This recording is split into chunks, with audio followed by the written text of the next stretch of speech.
He is the great Alex Volkanovski. Oh, there he is in the nice wheels. Alex, where are you going at 7:30 a.m. over there in Sydney? Oh, I'm not going anywhere. Just thought I'll go in because now we've got the new Bubs. She's taken my office. You know what I mean? So, Oh, this is my new office. it's a nice. What do we got there? What kind of car is this?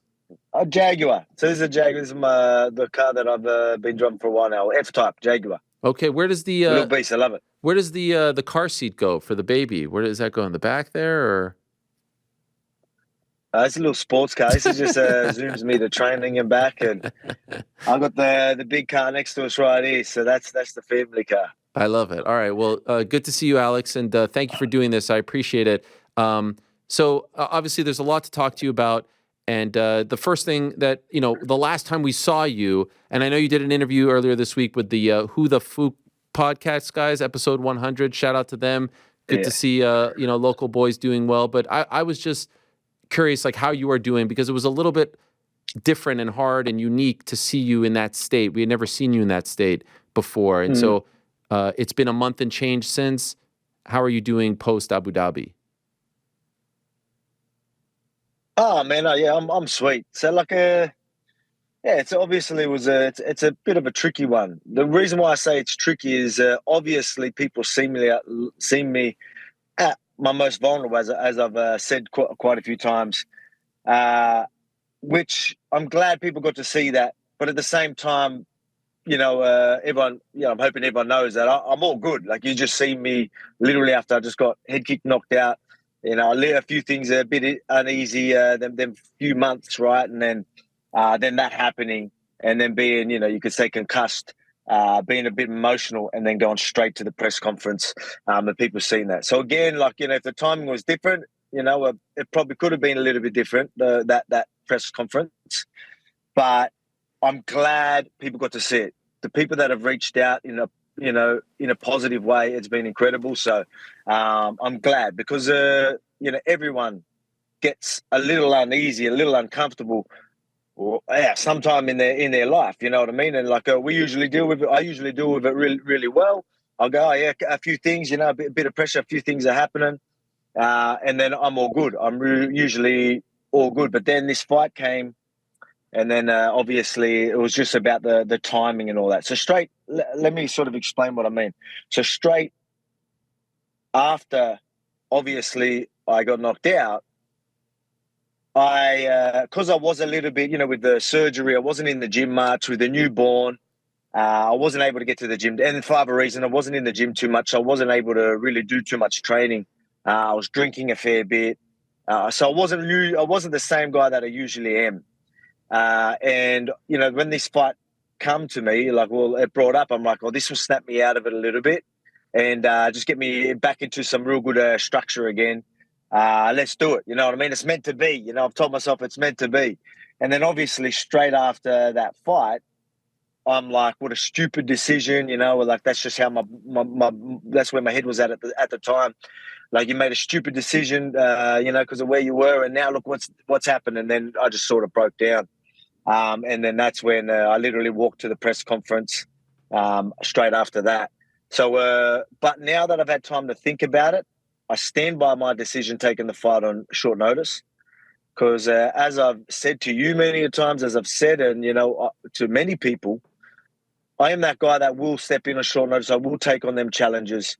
I'm probably just more disappointed with the timing of it all. Usually I'm a lot more disciplined. I'm in the gym. I'm in way better shape. I'm usually in a much better position going into something if that was to ever happen. So I'm a bit more disappointed in that situation. So, I swear by, as I'm a professional. I'm always in the gym. I'm always getting better. And if there was a time that I wasn't, and, with a few things going on, which is, I guess fair enough. Obviously, I had surgery. Wasn't able to train too much, and then the newborn, so the late stages of the pregnancy, newborn and whatnot, and then a couple other things. Wasn't getting in the gym, so, and then I thought, drinking. I've got plenty of time till my fight, so it was just sort of all those sort of scenarios, and then yeah, so I wasn't in the gym as much as like I wasn't as professional as I usually would be because, and I'm not saying the result would be different, but I'm still disappointed in where I was at. You know what I mean? So yeah, I'm not sitting there taking anything away from Islam, if that's what it sounds like. It's just this is why I was emotional, and this is why I'm like, that's that's not me. In the initial aftermath, did you That's not regret who the I want to be. decision? Nah, I don't. I don't regret this decision. Like I said, I regret. I guess,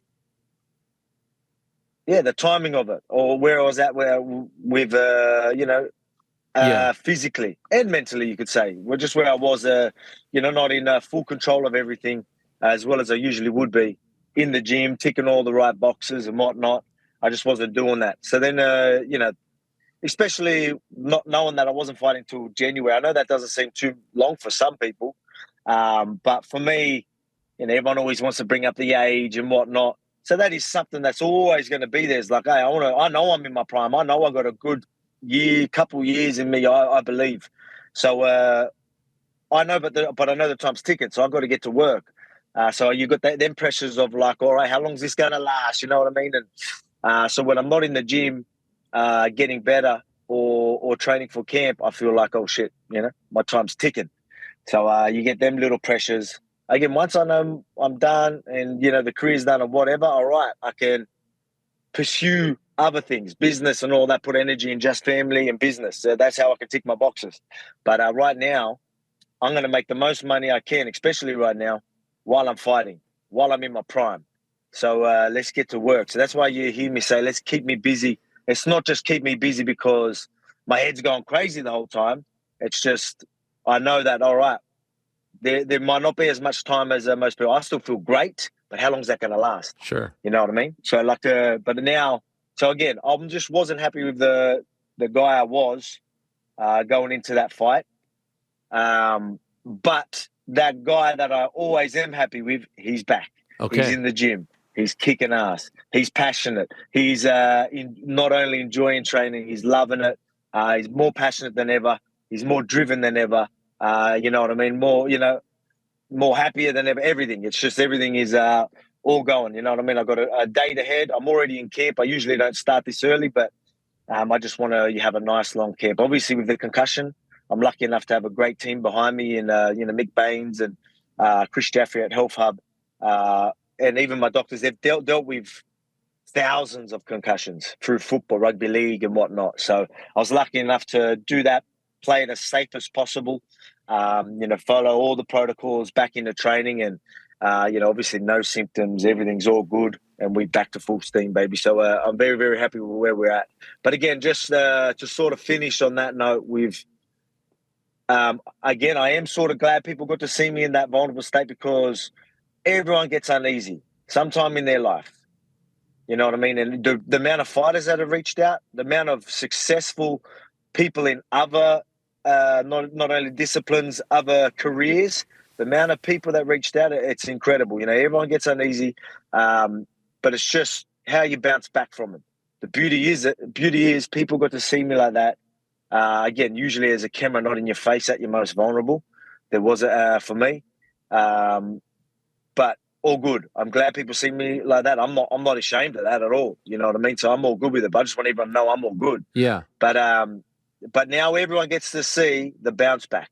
So the beauty of it is people get to see vulnerable. People can think what they want, whether they see it as weakness or where a lot of people are like, oh wow, they can relate. Now that you feel like you can relate, when you're down. Yeah, you see me at my lowest point. Watch me at my highest point next February. Watch me go out and do what I'm going to do. People get to see that process. From that point, me obviously being in not the best headspace, getting my head kicked off, knocked out. So that's a pretty low point in my career. Let's be honest. And now you're going to get to see me bounce back. So people get to see this. And again, I'm sort of in the same spot where a lot of people are like, oh, shit, is this going to be the downfall, blah, blah, blah. Trust me, I'm the same guy I was that you seen last year and whatnot, or earlier this year. I'm that same guy. But a lot of people, recency bias, which is a beautiful thing about this sport. People do quickly forget, which keeps it exciting. So I'm glad for that. But now everyone gets to see the bounce back. So I'm looking forward to it. By the way, just curious, why did you go to the press conference? Because usually when someone gets knocked out, they don't go. Well, look, man, I'm going to be there when I win. I'm going to be there when I lose. I was emotional, and I'm okay with that. Like, I'm not. I don't care if people see me a little bit emotional. People can understand how serious this is to me. A lot of people were going to, obviously at Islam, you had a lot of people saying, I'm just doing this for the paycheck. Did that, look like someone that was just doing it for a paycheck? You know what I mean? Like, look, maybe I look, for me, family's everything to me. This is a career path I chose. I've said this to you many times. So being successful is the main thing. But maybe legacy did mean more to me, and maybe that's why it stung a little bit more. Even though, financially you're going to be in a better position.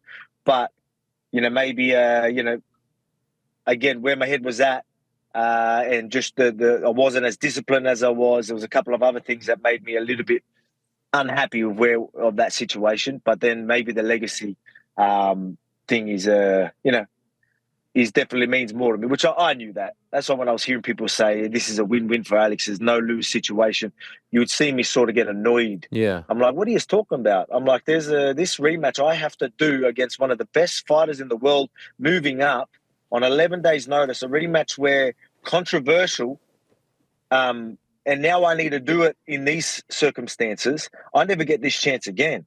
So when people were telling me that, I'm like, yeah, fuck the paycheck and fuck all that shit. I go, now we're talking legacy fight. We're talking I have to take this fight just in case this rematch is never promised to me. At least now it's guaranteed. Would I rather be in a better position? 100%. But that's just how I work. That's what's got me to where I am today. And I stand by all my decisions, and that's that. If you go the rest of your career, you don't lose a single fight. I'm wondering if you're the kind of person in 20, 30 years, you'll look back on this one and this will eat you up. That you, because you say the timing is what annoys you most, that you didn't have enough time. Do you think that you'll lament the fact you didn't have more time?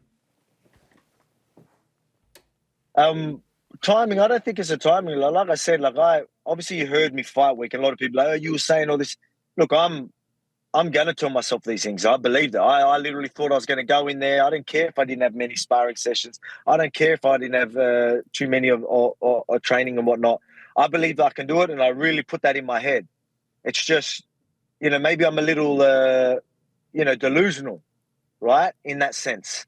But it's not delusional because usually I put in the work. And I always, you know what I mean? So I can think that way and know that I am in the best possible shape and best preparation that I can be, because that's just how it is. These circumstances, obviously I wasn't training and whatnot. I still believe that this is going to make me more dangerous. I literally told myself that, and I believed it. And that's why I stand by my decision. It's just, I just couldn't pull the trigger, to be quite honest. I don't know what it was, but I was just sitting there, come on, you got to go. Like, as I say, since when do you see me? I don't think, I don't even, I've watched back. No, I don't even think I threw a punch. Since when have you ever seen me not, I usually put, I don't want to give too much away, but I usually got a lot of volume. I don't care if they land or not. I usually have a lot of things happening, to suppress their volume, to not let them set things up. There's big reasoning to why I'm usually that fighter that you see in there. But I just couldn't do it. So even when he grabbed me, I felt strong. So I felt strong in there. And then I'm like, you got to break. I'm not going to win a wrestling match against him, especially without the training. If this goes 5 rounds in a wrestling match, this probably doesn't end well for me. So my best chance is on the feet and knocking him out. You just got to let your hands go. I remember talking to myself that's exactly what I was saying to myself while we're clinching, and I was trying to break off, and I'm like, you got to go. Once you go, because I knew I didn't pull the trigger early on in that fight, I'm like, you can't do that shit. Get in his face, find the shots, let the hands go. And I just couldn't. But, look, I'm not taking nothing away from him. Maybe it was things he was doing too, right? You know what I mean? But, I just didn't do things that I just believe I could have done things a lot better. By the way, even when he was kicking to the leg, kicking to the body. Obviously I seen them. I knew going in, because of the range we're going to fight at, that that was going to be there. I knew that them kicks were going to be there. And I knew that he would eventually go high. I was even saying to myself, he's going to go high. He's going to go high. Be ready for it, but let's pull the trigger. I'm like trying to talk to myself to get things going. And I just couldn't. So but again, credit to Islam. I know this sounds like I'm making excuses. I'm not, No. because I even knew that kick while I was ready for that kick. I even sort of went to protect it, and he still got me. So you can't take nothing away from me. He found an opening. He seen that my hands wasn't covering that top of the dome, and he found it. You know what I mean? So credit to him. But again, I was like, I was just like, come on, you got to go. So pretty frustrating. So that's how I look back at it. I'll be like, if I was in the gym a little bit more, I probably would have seen the shots a bit better. I would have, I just think it could have been much different. But yeah, obviously, I've always been a man of preparation. I always talk about preparation is key, and I thought I could do it without it, but you can't against the best in the world. So again, credit to Islam. Losing a I close. took on a challenge, fell short. What do you do? Losing a close one in February is much different than what happened in October. So I'm just wondering, in the aftermath, like flying home and the days after, how did you deal with getting stopped for the first time in your UFC career? Like it was shocking to see you like that, because we had never seen you get even like rocked, let alone knocked down and knocked out. So how are you processing that? Yeah. I mean, obviously, it was it's rough, just purely because I mean, I've always been the type of guy that cares too much about what people think as well, which I'm getting much better with that. But that shit needs to stop. But so obviously, even though it's a good thing, so it fires me up. I care too much about what they say, but I usually use that as fuel. When people start being negative and doubting me and all that, as you can see, it usually is what motivates me to get in the gym, and I do my best work when it's like that. So it's sort of a good thing. But so it was hurting. But even because I've never been concussed before, never. That's the first time I've ever been concussed. Wow. I played rugby league. The amount of concussions that these players have in rugby league, and obviously fighting. Obviously, I've been like rocked before and things like that, but I've never had the symptoms of a concussion afterwards. So that gets you that messes with your head a little bit as well. I know which I didn't know about till we're going through that. But again, my my physios, my team behind me are aware of it. So like they're even obviously telling my wife and letting me know, look, things that, like telling her, like, look, he might get a bit irritated a lot easier, might be emotional. He might make rash decisions, like, start, wanting to change things because, he's getting too anxious and whatnot. Did that happen? So that's a big, yeah. So like, probably, I think people would probably be much worse, but I was definitely probably get irritated a lot easier. I'm not a violent person, so it's not like that. But I mean, I'll get irritated easier. You even get a little anxious. See, I'm probably giving a bit of a bit too much information, but I think it's a good thing because maybe people that have been concussed, if they see these things, they can deal with it a bit better. They're going to get a little anxious. They're going to, overthink everything. You know what I mean? And and just make things a bigger deal than they are. Just little things like that. But I mean, that was like, it was just that sort of week, and I was like, man, like, what's going on? I need to change this. I need to do this, and what I mean, here I am trying to change all these things, and then the week after, I was like, oh shit, like I started calming down a bit. The week after, better and better, and then obviously a couple of weeks after that, or a few weeks after that, back to me. Again, I like to say I'm a pretty resilient dude. Usually the rock. I like to be the rock of the house, and I like to deal with, give me I'll make sure I can deal with any problems we have, bring it on. But the first couple of weeks, I was like, I can't be the rock right now. You know what I mean? It was weird, but yeah, I'm back to the guy that's ready to take on anything, take on any challenges. If anyone's in the house is uncomfortable, I'm ready to step up and be that rock. But I'll be honest, there was a little bit of a time there where that was a bit more harder. By the way, did you see that clip? Man, I'm giving you some details here, man. I appreciate it. Deep for you. I appreciate it. That's why we love talking to you. What about Cristiano Ronaldo going up to Izzy in Saudi Arabia asking how you are? Did you see that? That's wild stuff.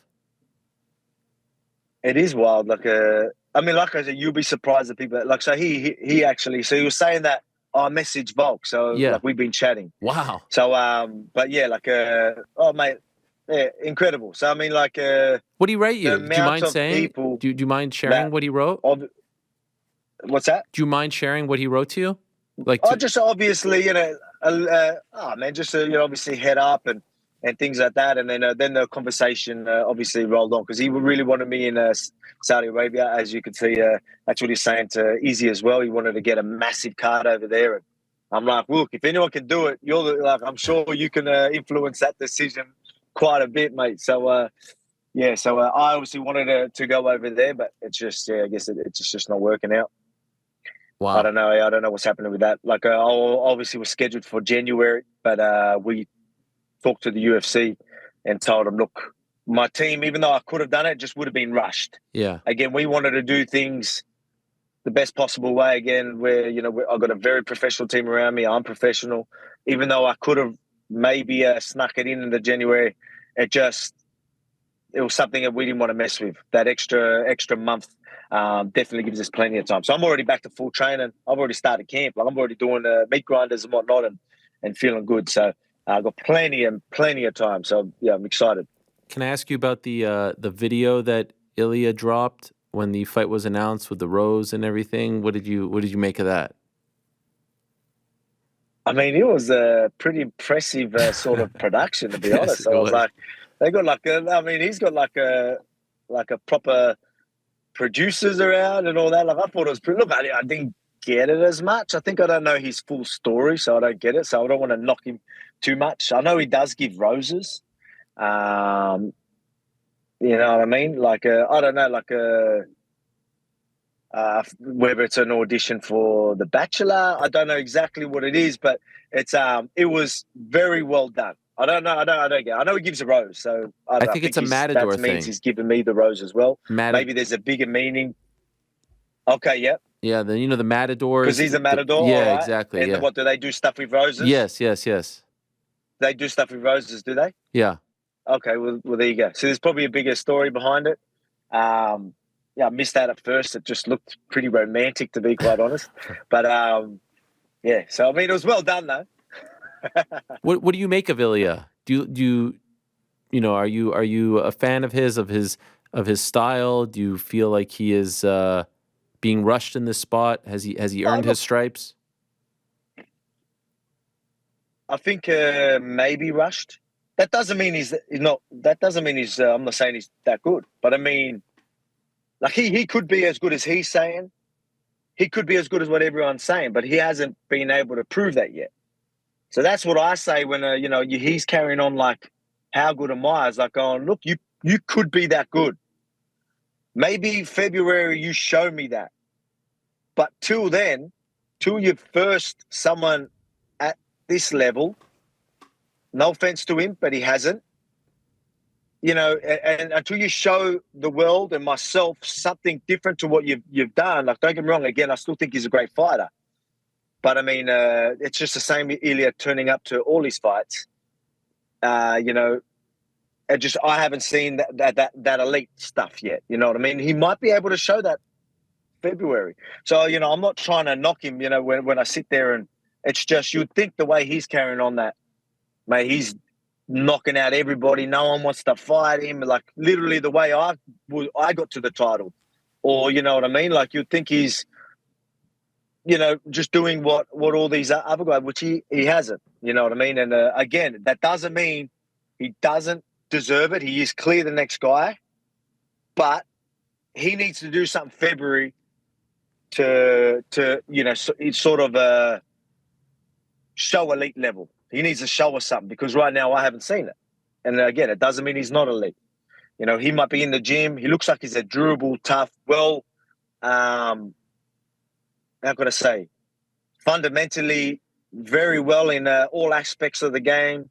Yeah, durable. He probably gets a lot of guys in there. He's probably always going to be a hard round for these guys. You know what I mean? So he's going to be tough, even if he wants to train with guys a little bit bigger, like I do myself. But then there's going to be levels where you need more than just need to be fundamentally sound.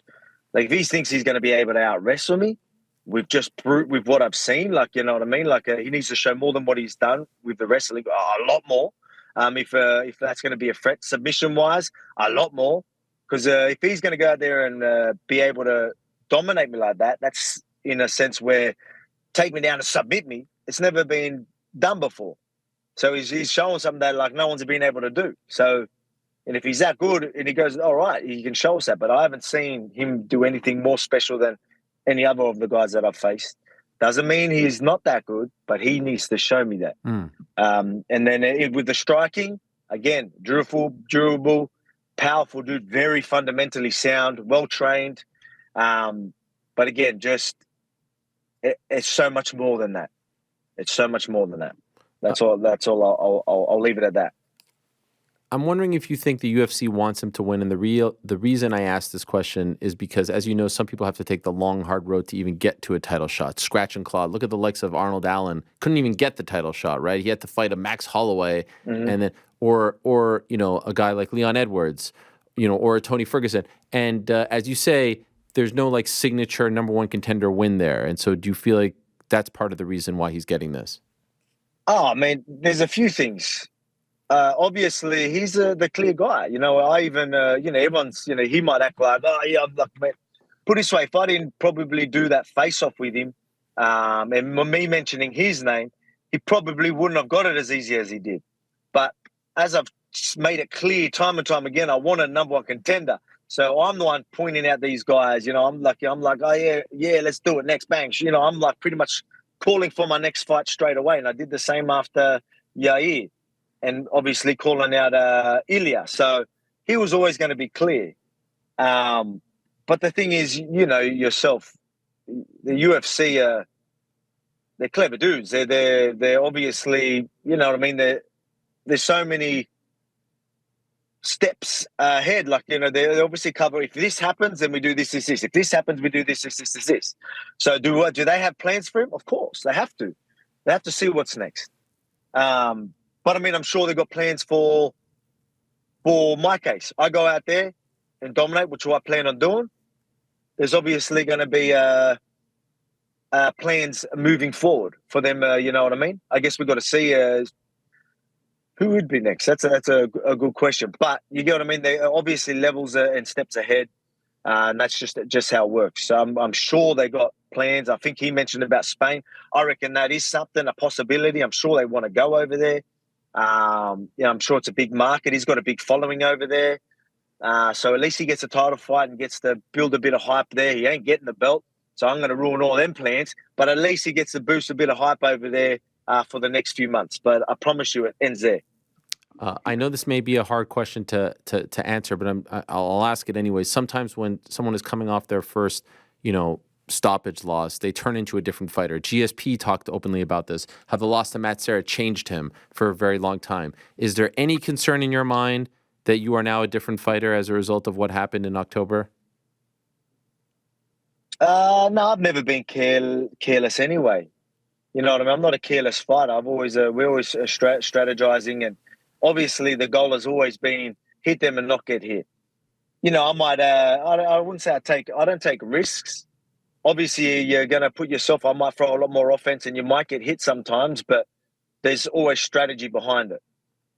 So I'm like, for me, I don't go in and be careless. You know, I think that is the case for a lot of fighters that go in and, you know, and just sort of K1 style it, or however you want to say, like sit in front of each other and just throw bombs. All of a sudden, they don't want to do that anymore. I can see that. For people, but for me, I've always been strategy. Strategy's always been a big game planning's always been massive for me. So I'm just going to stick to my game plans like I always do. You know what I mean? So put it this way, I'm going to pull the trigger a lot more than I did in my last fight. Let me tell you that, because I didn't pull the trigger once. So, yeah, so I'm not worried about that at all. Like, put it this way, man, it's weird in a sense that I'm in the gym and it's like the fight didn't happen. The last one. It's weird. It's like when I'm in the gym, like teaching or breaking down positions or whatnot, it's exactly how it was, you know, like earlier on in the year. You know what I mean? Exactly how it was.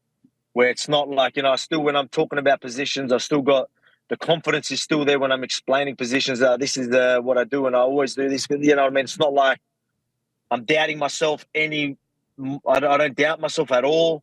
I don't know. I'm thinking this is what you mean when you say a lot of people change because they start getting worried about.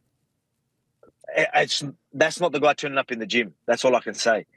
Like I'm going there and I'm sparring, and you know what I mean. And you know, I feel exactly the same. You know what I mean? At least for now. To be honest, no, keep going. Oh, I was just going to ask, is the 155 dream now out of your mind? Look, man, I've got to be a realist. You know, you're going to get a lot of people in my position that might be, it was a 11-day notice. I want a rematch again. And I knew going into that fight, if things didn't go my way, you know, it's very unlikely I get a trilogy. You know what I mean? So I knew that. And I don't see him losing in the lightweight division anytime soon. So it is hard for me to think that, look, I'll be there ready because I'm going to be, again, like I said, I'm going to be that guy that I said I was.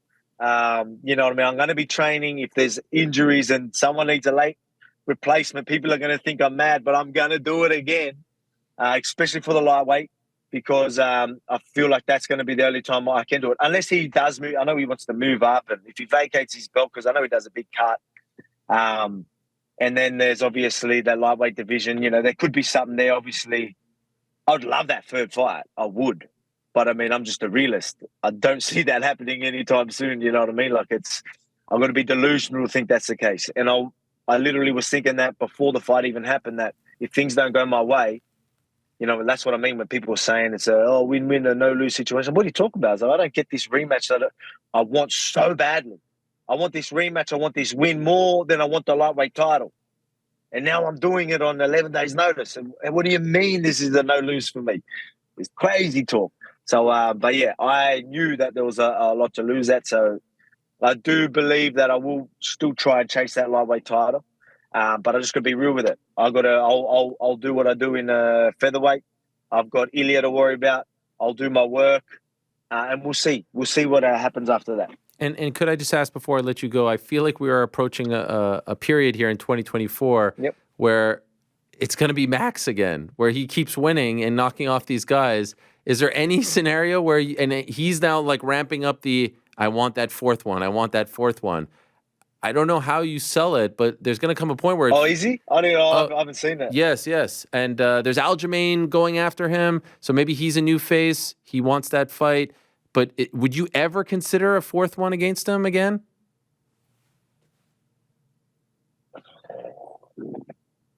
I mean, I don't know. I just don't know how that makes any sense. To be honest, you telling me that he's been talking about it, it's obviously not getting much traction because I didn't even know about that. Fair enough. So I mean, like, I'm sure if it was if it was in my face the whole time, I'd be like, oh shit, maybe people do want it. But I mean, like, I'm not seeing that. And man, I've got so much respect for Max. It just, you know what I mean? It just does not make sense. I don't know how you sell it. I don't even know. I know he's a 0-3 guess. I still think he would struggle to get motivated for it. You know what I mean? Like, even though he wants to get that win back, because it's seeing the same face so many times. Obviously, he's going to be in a much better position for motivation to try and get that fourth one. But yeah, it just does not make sense to me. Do you think Aljamain can have success at 45? Oh man, look, he's a good fighter. I can see what he's doing. Like, he knows he's like, all right, if I want a title fight anytime soon. Look, he takes out Max. There you go. You know what I mean? He's next. It's that simple, and he knows that. And good on him. He's game. You know what I mean? He's game. He knows that the clear path to that tight weight. I'm not getting it now. I lost my title. There's no way I'm going for champ right now. But if I fight, I can be one fight away from a title if I take out Max. I'm sure he knows it's a tough fight, but he just looks at it. That's how I get to the title. Right. And good on him. You got to respect that. Well, we respect you very much. I think it's good. I think if he really, No worries. No. Yeah, no. There's a bit of a delay, so I don't want to. Sorry for interrupting. That's why I'm. It's like we're doing those Nah. interviews from Afghanistan sometimes on CNN where it's like that delay and they step over each other's toes. You know what I'm talking about? Yeah, I know what you're talking about. It's just, yeah, like I said, I'm in the garage, and my Wi-Fi is probably not as good. But I was just saying, like, he's doing the right stuff. Good on him, and I think that'll be an exciting fight if that happens. But we'll see what happens. But yeah, moving forward, I've just got Ilia to worry about because there's nothing clear after that. Obviously, this is clear. Number one guy. It's exciting, young, talented, undefeated. You know what I mean? The storyline's perfect right now. You know what I mean? You were saying earlier on how I would look back at that loss. But then I'm like, I don't know why I just had the balloons going up in the air, but anyone if you've seen that. Actually, you know what? I'm going to show you something. Hey, let me show you something. Watch this. Oh, wait. Oh, there you go. Ah, there it is. Yes. There. You seen that before? Yeah, I saw that with my I daughter. accidentally did that one time, and just the fireworks blew up. So I just reminded me. But I mean, look, the storyline. You know what I mean? It's perfect. You know what I mean? I lose. Everyone's seen me in that vulnerable sort of position. Obviously, a lot of people are, is this the downhill, spiral? Now he's fighting an undefeated prospect. It's a cool story. I'm excited. I'm sure everyone's pumped up for it. I can't wait to show you that I'm still that guy, and looking forward to it. But make sure you tune in to everything. I think we're going to be doing a press conference and all that soon. I don't know if I just sort of announced that, but anyway. So we're going to be doing a bit of hype around it, leading into it. I'm sure he's going to talk his smack. It's going to be exciting, and if you love me, you're going to get to see me do work and shut this fella up. If you don't like me, you're going to be disappointed that I show this little fella up. But I love you anyway. Cheers. I can't wait for it. Thanks as always for the time, Alex. Glad to hear you're okay. Looking forward to it very much. All the best to you, and really appreciate you coming on. This time in the car, it's a nice setting, but I feel like you're getting cramped up. I don't want to cramp up your back. Your coach is going to get mad at me, and it's probably hot too, right? Mate, I'm sweating. I don't know if you can see I'm sweating. It is that hot in here. All right, I'm sorry. But we're all good. Thanks. I appreciate it always. Thank you, Alex. All the best. Right. I'll see you later. All right, take care. There he is, the great Alex Volkanovski. Thanks for watching. We appreciate it very much. Hey, if you like this video, give us the old thumbs up. Subscribe as well. You could get many more of these videos on the channel, so please do that. We would love you forever if you did so.